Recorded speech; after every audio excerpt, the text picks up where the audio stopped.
Hi, my name is Matt, and the bot that you just saw with that atrocious font is something I made specifically for this video. You see, recently I was playing my favorite game, Cats Are Cute, which is neither sponsored or made by me. I just really like the game. And from time to time, I watch mobile game ads to maybe double some prizes, or basically there are a lot of things you can watch ads for. About a month ago when I was playing the game, I had been getting a lot of Sudoku ads, which reminded me of a project from a few years ago that I had never completed, which was a Sudoku bot, a bot that could solve Sudoku puzzles. Now, I never ended up completing it because it's really hard to make a Sudoku bot, especially if you don't have the proper knowledge. And let me tell you, I didn't know a good coding language back then, and I also was pretty bad to a point where I was making like 10,000 lines of code for like the most basic things because I didn't know how to use loops. So now that I had the knowledge, I thought I would go back to it and actually work on it because I hate leaving projects unfinished. It's one of my biggest pet peeves. If I leave a project unfinished, it feels like an angel has lost its wings. I cannot live with myself. So indeed, I went back and I played Sudoku for a bit to remember all the tactics that I used to know back when I kind of played it.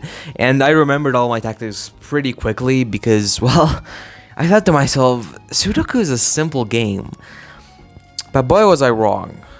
The first goal was to create the perfect Sudoku bot, but I would soon learn that it wasn't that simple. Alright, let's actually get into the explanation. First, I'll explain the rules to you, and some of the terminology so that it's easier for us later on in the video. First, let's get into the terminology. This is a cell, this is a row, this is a column, and this is a nonit.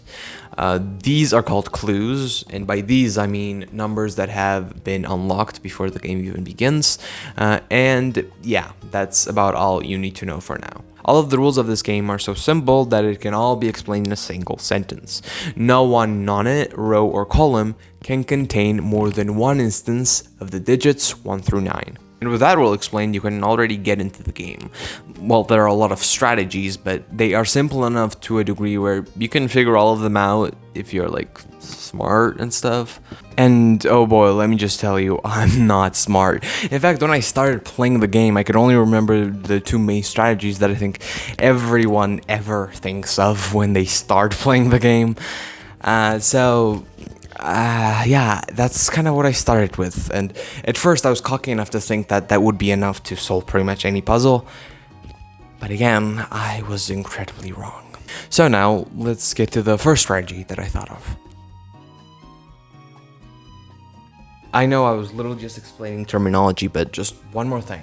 I'm going to be using the word region instead of saying nonit, column, or row. So basically I'm going to be using region as an umbrella term whenever I have to, because I will have to all when explaining the strategies. Also, I'm going to be making my own names for these strategies, though I am so certain that they have actual official names. I'm just a little too lazy to look into it.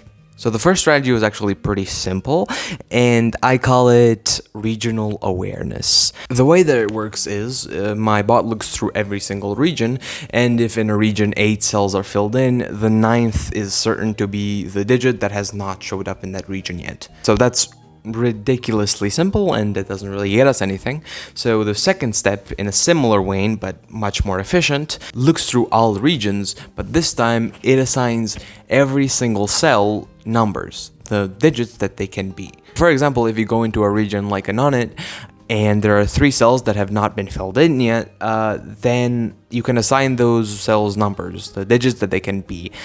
So for example, if one cell has 3-5, another has 3-5, and another has 3-5-1, out of those cells, only one can be 1.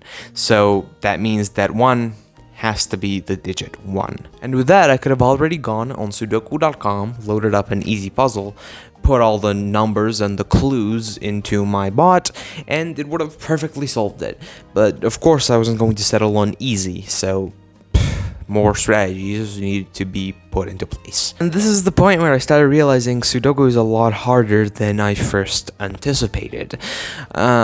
I discovered a new strategy that I had never heard of before, but is actually pretty simple. And if you're a Sudoku nerd, you may actually laugh hearing that I had only recently found out about this. So the next strategy that I had gone into was obvious doubles, which I'm pretty sure is the official name of this strategy, so woohoo to me. So, what does obvious doubles entail? Well, once again, we go through all the regions, but this time we do something different with them.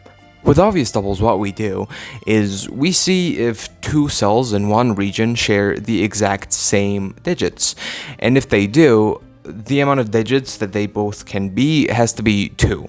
Imagine a nonet where there are doubles, and both doubles are in the same row. All of a sudden, we know that no other cell in that row can contain those 2 digits, because guess what? Let's say the doubles have 5 and 7. If one of them is 5, the other has to be 7. If one of them is 7, the other has to be 5, which means in this row, there can only be 5 and 7 in these 2 cells. And that is obvious doubles for you. And this is the point, and I don't remember if I said this, but this is the point where I realized that Sudoku was actually a lot harder than I first anticipated. And it's the first time where I kind of started giving up, because I had a lot of hardships during code as well. And by giving up, I mean, I started giving up on the perfect Sudoku bot. It was not really that easy to make. So what was my new goal? Well, I wanted to make a bot powerful enough to defeat the extreme difficulty Sudoku puzzles on Sudoku.com. So Matt, why is that called obvious doubles and not just doubles? Well, because there's another strategy called hidden doubles, and they go very similarly but a little differently. So while obvious doubles are, well, obvious, it's very obvious when you find obvious doubles, because those 2 digits are the only digits that are contained within obvious doubles. But hidden doubles are doubles that are found in cells that have more than 2 available digits. It's a little hard to explain, but here's a visual. So in this nonet, there are only 2 cells that can be 5 or 7. And the difference between hidden doubles and obvious doubles is that in hidden doubles, there are other digits contained within those doubles as well. They're kind of a distraction, so it makes it slightly harder to find hidden doubles, but it's still a piece of cake if you are a robot that runs on code. And with that, like, so many difficulties of puzzles just went by. It could beat most difficulties except the last 2. And that's when I had to bring in the big guns and I had to learn about a new strategy. And that strategy is kind of where I started ending it. I was like, this is too much now. But that strategy is called triples, and it's kind of hard to wrap your head around it, but I'll try my best to explain it to you. So the thing about doubles that I didn't explain is that a set of doubles can be more than 2 cells. So here's an example where this nonet has 3 doubles, and the only difference is that there are 3 cells involved and there are 3 digits involved, and that helps clear up this row. So what you just saw, again, is an obvious double. Triples are completely different, and they're unique in the way that they can only happen in sets of 3 cells. Here's how a triple looks, and what's so unique about triples? Let's look at them. Let's see that we figure out that this cell is a 5. All of a sudden, it is confirmed that this cell is a 7, and it is confirmed that that cell is an 8. Let's say that cell was actually figured out to be a 7. Then, well, it still all gets unlocked, just in a slightly different way. And that's the coolest thing ever. And if you disagree, I think you just don't have a soul. But how does that help with calculating hidden cells? Okay, let me explain it to you. Well, the exact same way that doubles do. It helps you clear up nonets by looking through rows and vice versa, and it's basically the same thing, so I'm not gonna bore you with more details. So this is the point where my bot could actually beat any difficulty puzzle, but it still struggled with extreme a little bit in the way that every about 5 extreme puzzles it was unable to solve the puzzle. So I decided I need to keep pushing because that was my new goal, to beat extreme difficulty puzzles. But the problem was, the website itself was no longer giving me any strategies. So I was kind of at a stalemate. So I decided to start looking for other websites that are more more Sudoku strategy themed. And I came across an insane website that basically told me, stop doing this. You'll never make a crazy good bot, okay? And yeah, I listened. I stopped working on the bot after this, but this website was so incredible. So many strategies, so many tools. I feel like I need to return to this project at some point and make it better with the use of this website. Yeah, I stopped working on the bot after this, but I'm pretty happy with how it turned out, and you can download it through a GitHub link down below. Sudoku is an incredible game. Okay, so that was fun.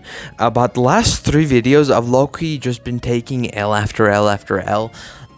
And I kind of want to change that with my next video, and I want it to be something a little simpler, something that I can actually manage, and I will I'll make a W, okay? I'll also return to this bot at some point, and I'm gonna make it so much better, probably like in a year or 2, and I'm also gonna turn this L into a W, so you guys wait for that. It's been really hard to work on this video because I've found that it's really annoying and difficult to record these parts of the video. I love working on the project itself, but it's just recording this footage that's really annoying and just time consuming. So I've really been struggling to record this. I even missed June, which makes me a little upset. But yeah, since I work so hard on these videos, please, the least you could do is like the video. If you liked the video, you can also subscribe, because my next video will probably be almost identical.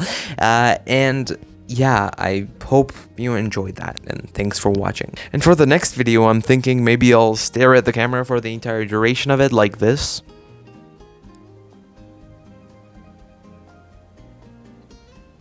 And yeah.